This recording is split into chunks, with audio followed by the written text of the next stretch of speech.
The sky above Kravar Prime burned blood red as toxic particulates scattered the dying sun's light. Massive cloud formations, swollen with acidic moisture, roiled and churned in the upper atmosphere, occasionally birthing lightning strikes powerful enough to glass the surface of the wasteland below. This was home, a Deathworld, Class 10, the most unforgiving environment known to sentient life in the galaxy. Grand Admiral Arvak stood on the observation deck of the dreadnought Fang of Dominance, his forearms folded behind his back in a posture of contemplation. 9 feet tall with reinforced exoskeletal plating covering his vital areas. Arvak was the pinnacle of Krivak evolution, a species forged in the crucible of Kravar Prime's hellscape.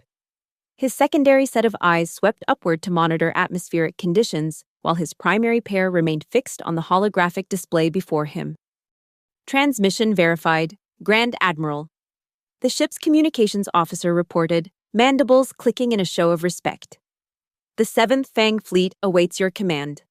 All 17 warships are at battle readiness. Arvak acknowledged with a brief flexing of his shoulder plates, the Krivak equivalent of a nod. The year was 2475 by the standard galactic calendar, and the Krivak Empire stood unchallenged as the apex predators of known space. Few species could match their biological superiority, and none could surpass it. Senior Analyst Pip, Arvak called, his voice resonating through the command chamber. Report on signal XC99230. A smaller Krivak scuttled forward, data tablets clutched in each of his 4 hands. Pip's carapace bore the marks of scientific service, additional sensory implants protruding from the seams of his natural armor. Fascinating anomaly. Grand Admiral. Pip began, mandibles quivering with excitement. The signal originates from a Class 5 planet in the outer reaches of Sector 17. Initial readings indicate an advanced technological civilization, despite the planet's relatively hospitable environment. Vice Admiral Travak, standing at Arvak's right, clicked his mandibles in disbelief. Impossible. Advanced civilization emerges from evolutionary pressure. No Class 5 environment could produce a species worthy of the designation advanced. Arvak's primary eyes narrowed. Explain this contradiction, Analyst. Pip manipulated his data tablets, bringing up a 3-dimensional projection of a blue-green world. The planet, designated Earth in their transmissions, has moderate temperature variations, abundant liquid water, and atmospheric composition conducive to carbon-based life. By all measurements, it should host soft-skinned, fragile species. Yet our sensors detect energy signatures consistent with fusion technology, artificial satellites, and planetary defense systems. Curious, Arvak mused, his razor-edged mandibles clicking softly. Perhaps they are an offshoot colony of a more worthy species. Negative, Grand Admiral. Pip corrected. Genetic sampling from their broadcasts indicates they evolved on that world. They call themselves humans. The command chamber fell silent. The concept challenged every Krivak principle of evolutionary superiority. The strongest species emerge from the harshest environments. This was the foundational belief of their society, the justification for their place at the apex of galactic hierarchy. After several moments of contemplation, Arvak made his decision. Alert the 7th Fang Fleet. We change course immediately for this Earth. We will assess these humans ourselves.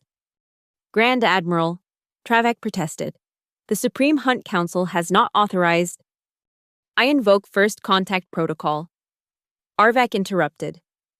As Grand Admiral, it is my prerogative to investigate potential threats to the Empire. These humans represent an anomaly that must be understood. Travak's protest subsided, though his mandibles remained tightly clenched, a sign of disapproval. The command was given, and throughout the massive warships of the 7th Fang Fleet, engines flared to life as course corrections were calculated. The armada that had been preparing to subjugate a minor species in a neighboring system now turned its collective might toward Earth. As the fleet entered FTL travel, Arvak retreated to his private chambers. There, surrounded by trophies from countless worlds, he reviewed the data collected on humans. Their physical specifications were unimpressive: bilateral symmetry, 2 limbs for locomotion, 2 for manipulation, no natural armor, no redundant organs, and minimal sensory capabilities. By all accounts, they should have been prey species, not civilization builders. "Computer," he commanded, "display historical progression of human warfare."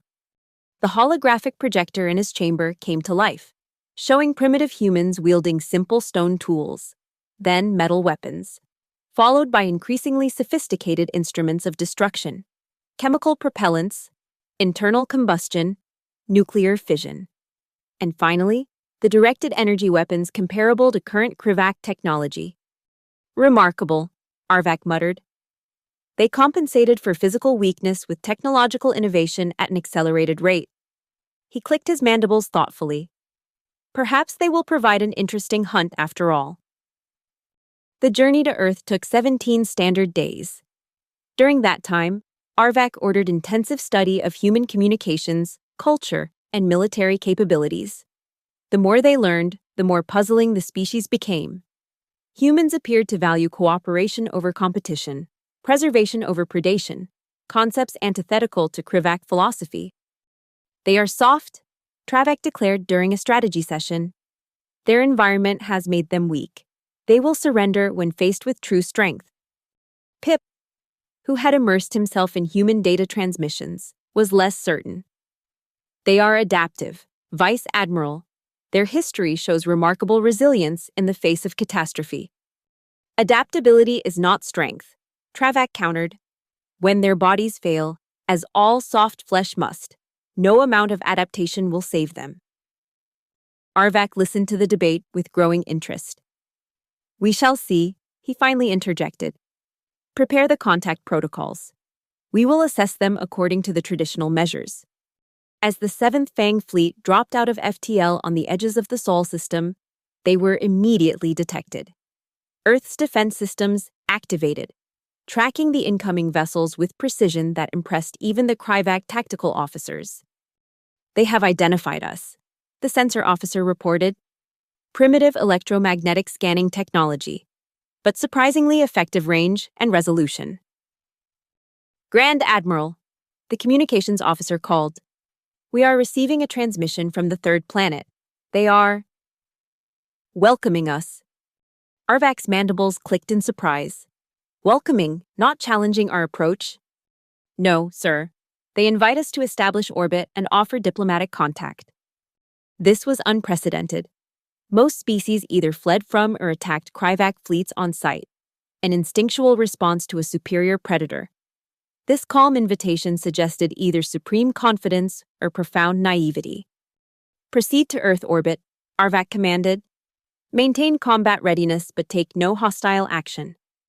As the massive Krivac vessels approached Earth, they encountered the first layer of human defenses, a network of automated interceptor missiles and orbital platforms. Though primitive by Krivac standards, the system was comprehensive and strategically positioned. "Their defensive doctrine is interesting," noted the tactical officer. "They prioritize early warning and graduated response over overwhelming force. A prey species strategy," Travak dismissed, "designed to delay, not defeat." The fleet established high orbit around Earth, and soon after, a transmission arrived, inviting a delegation to the surface for formal first contact. The location, a city called Geneva, was apparently a center for international diplomacy. Arvak selected his landing party: himself, Travak, Pip, and a contingent of elite warriors. They descended in a shuttle designed to intimidate, its exterior bristling with weapon emplacements and sensor arrays. As they broke through the cloud layer, Arvak got his first direct view of Earth's surface. "So much water," he remarked, genuine surprise in his voice. Krevar Prime had precious little surface liquid, most of it toxic to all but the most specialized organisms. The shuttle landed on a designated pad outside a massive domed structure. As the Krivac delegation disembarked, they were met by a group of humans in formal attire, surprisingly small and fragile-looking in person.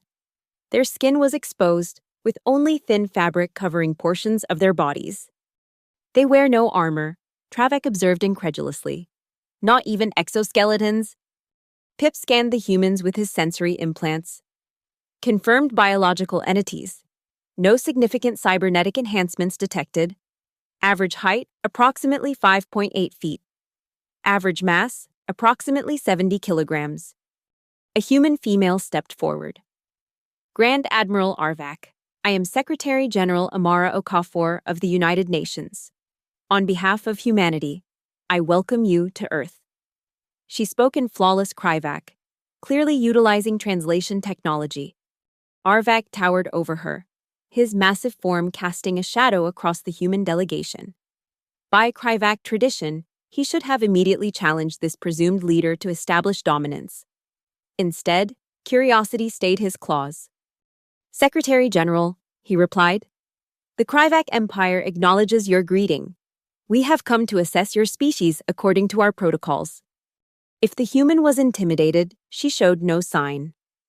We are familiar with assessment protocols common among spacefaring civilizations. However, on Earth, visitors are subject to our customs as well. Would you and your delegation join us for a diplomatic reception? Travak's mandibles clicked in agitation at what he perceived as impudence, but Arvak raised a restraining hand.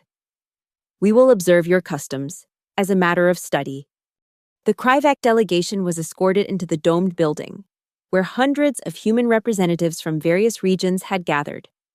The interior was maintained at a comfortable temperature for humans, uncomfortably cool for Kryvak physiology, and the atmosphere was heavy with moisture. Guards armed with what appeared to be energy weapons stood at discrete intervals, watching the aliens with professional detachment.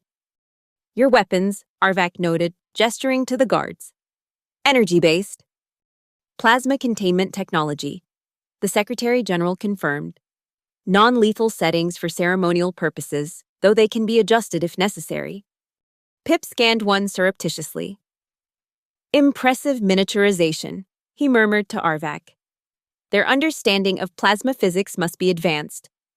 The reception proceeded with speeches of welcome and expressions of hope for peaceful relations.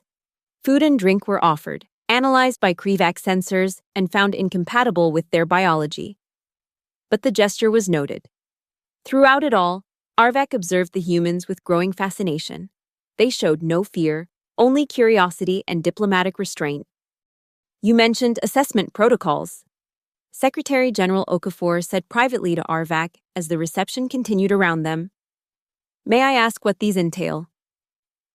5 challenges, Arvak explained.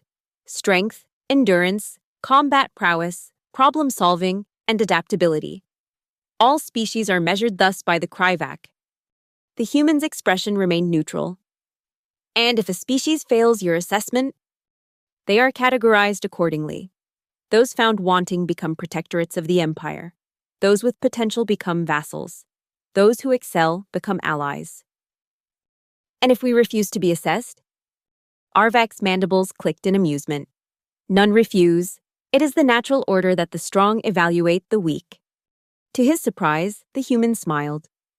Perhaps on Kravar Prime, on Earth, we prefer mutual respect as the starting point for relations. Before Arvak could respond, the Secretary General made a surprising offer. Rather than formal assessment, might I suggest an alternative? Tomorrow, we invite your delegation to observe what we call extreme sports, activities humans engage in voluntarily that might provide insight into our capabilities. Intrigued by this unexpected proposal, Arvak agreed. The Kryvak delegation returned to their shuttle for the night cycle, transmitting their observations to the fleet above. They are delusional, Travak declared during their debriefing. They believe themselves our equals. They are confident, Arvak corrected. Whether that confidence is justified remains to be seen. The following day, the Kryvak delegation was transported to a massive facility that the humans called an extreme sports complex. It contained various environments for testing physical capabilities, some artificial, others naturally occurring. A significant crowd of humans had gathered to observe, held back by security barriers.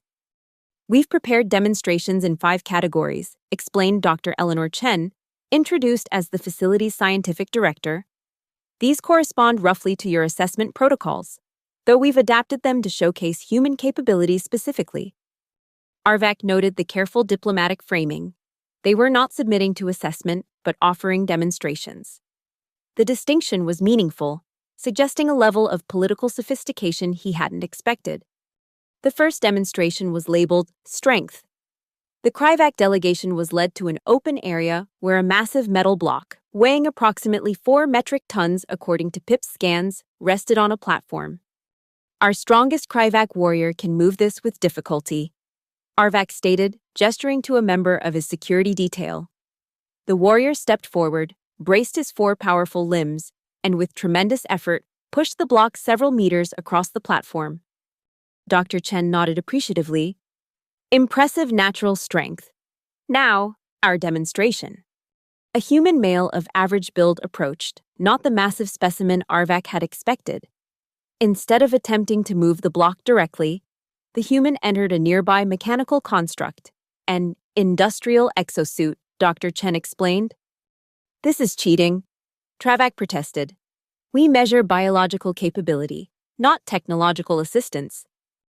With respect, Vice Admiral, Dr. Chen replied, human capability cannot be separated from our use of tools. They are an extension of ourselves.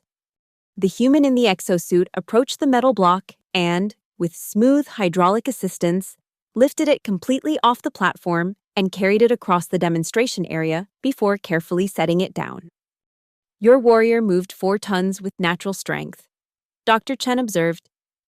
Our operator moved the same mass with technological assistance, but with far greater control and less energy expenditure, different approaches to the same problem.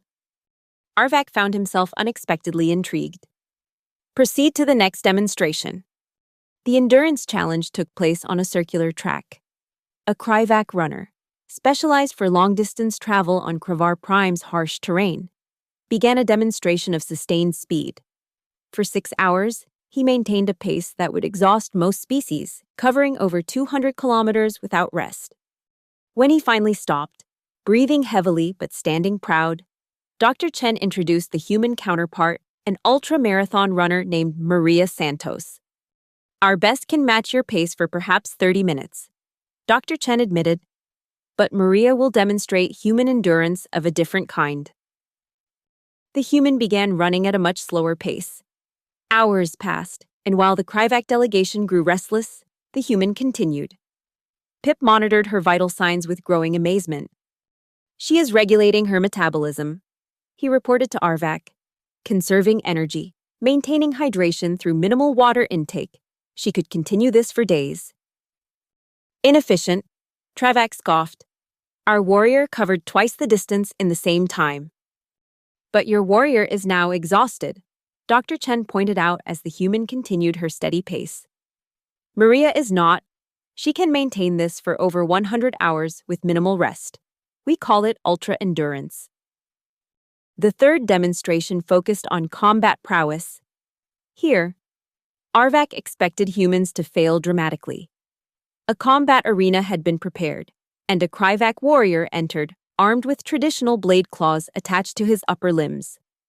The human combatant appeared, once again wearing an exosuit, this one clearly designed for military application, with reinforced plating and weapon mounts. Another machine? Travak clicked in disapproval. Combat exosuit, Special Forces variant, Dr. Chen explained. Standard equipment for our frontline troops in hostile environments.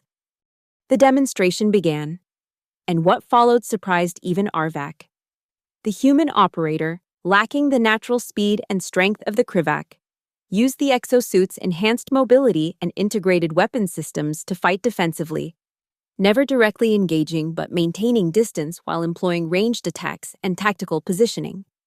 After 15 minutes of combat simulation, neither combatant had scored a decisive victory.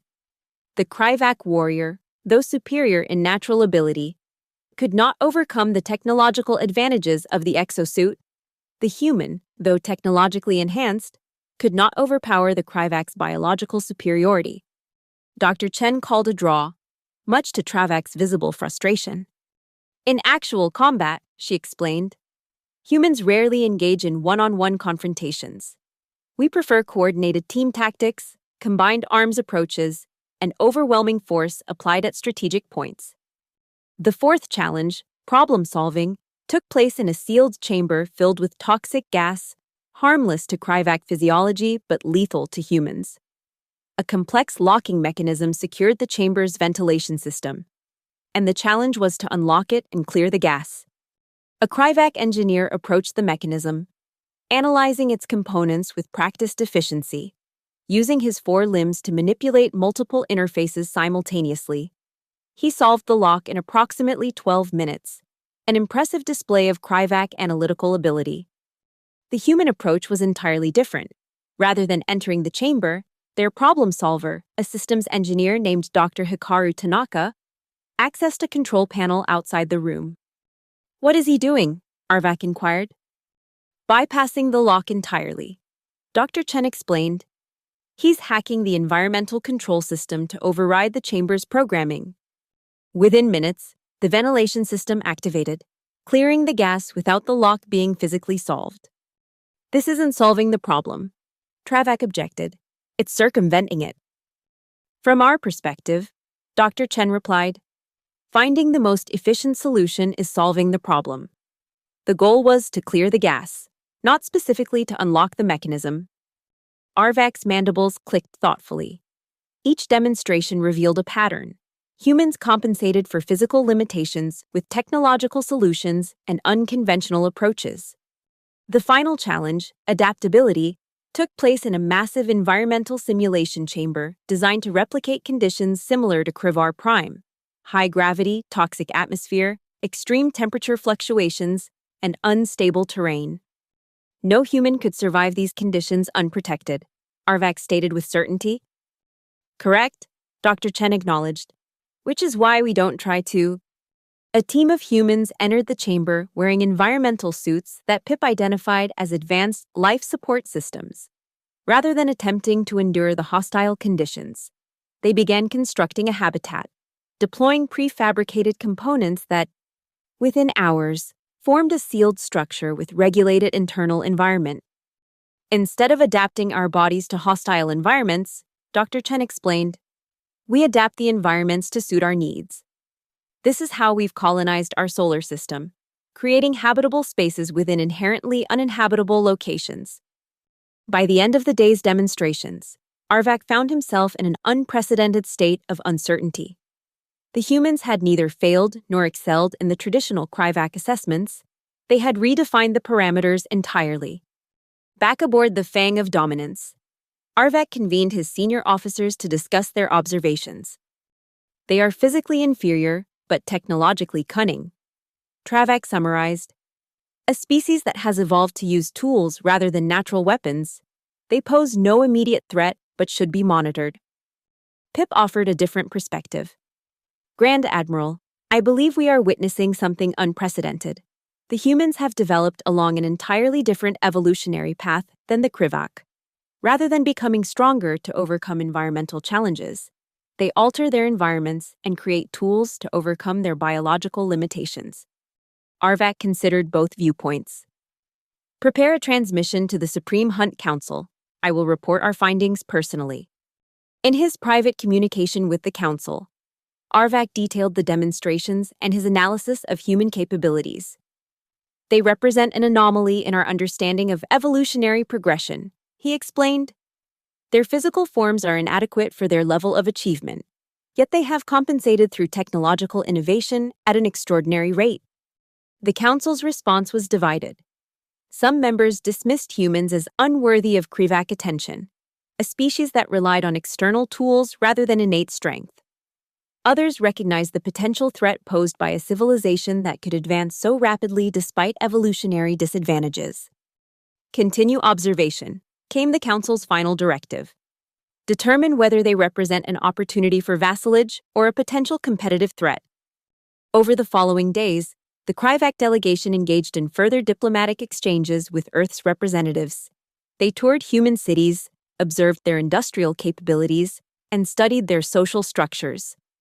What emerged was a picture of a species that had turned cooperation into an evolutionary strategy. working together to overcome limitations that would have doomed them as individuals. During a private meeting with Secretary General Okafor, Arvak posed the question that had been troubling him. Your environment is hospitable, yet you have developed as if fighting for survival. Why? The human smiled. Because we were fighting for survival. Admiral, Earth wasn't always as hospitable as it appears now. We faced ice ages, predators, natural disasters, and our own violent tendencies. And more recently, we've been actively changing our planet's climate, making it less habitable through our industrial activities. You made your own Deathworld. Arvak's mandibles clicked in genuine surprise. Unintentionally, at first, we nearly destroyed ourselves before realizing what we were doing. That crisis forced us to cooperate globally, to develop technologies that could counter the damage, and ultimately, to reach for the stars as insurance against planetary catastrophe. This revelation shifted Arvak's perspective dramatically. Humans hadn't evolved in ease. They had created their own evolutionary pressures through their actions, then developed solutions to problems of their own making. On the final day of the Krivak visit, Secretary General Okafor presented a formal proposal, an alliance between Earth and the Krivak Empire, based on mutual respect and exchange of knowledge. We offer neither submission nor challenge, she explained, but partnership. Your species has developed biological solutions to environmental challenges that we solve through technology. Together, we could be more effective than either of us separately. Travak immediately objected. The Krivak do not form alliances with inferior species. It is against our most sacred traditions. Traditions evolve, Arvak found himself saying, surprising even himself. As must we all. The negotiations that followed were complex and occasionally contentious. The Supreme Hunt Council was divided on the appropriate response to humanity. Traditionalists insisted on classifying humans as a vassal species due to their physical limitations. Progressives argued that technological advancement should be considered equivalent to biological evolution in assessment protocols. In the end, Arvak made an unprecedented decision.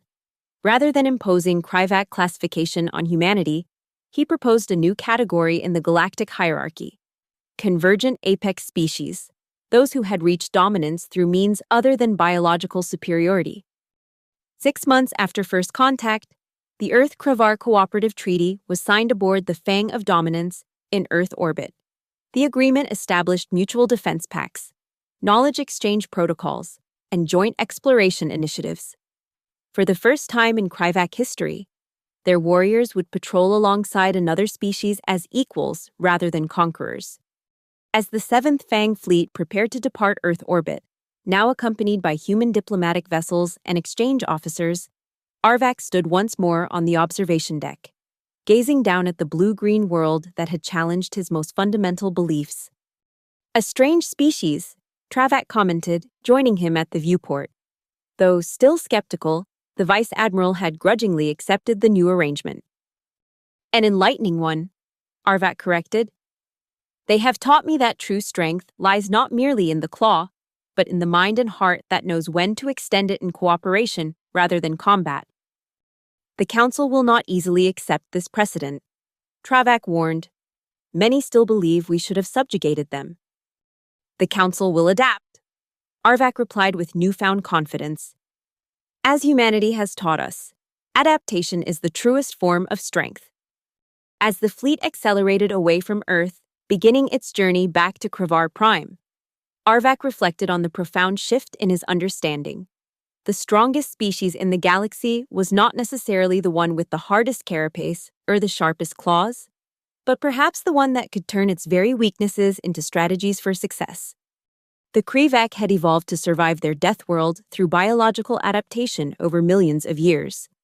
Humans had achieved comparable results through technology and cooperation in mere thousands. Different paths, converging at the same destination, a revelation that would forever change the course of galactic history.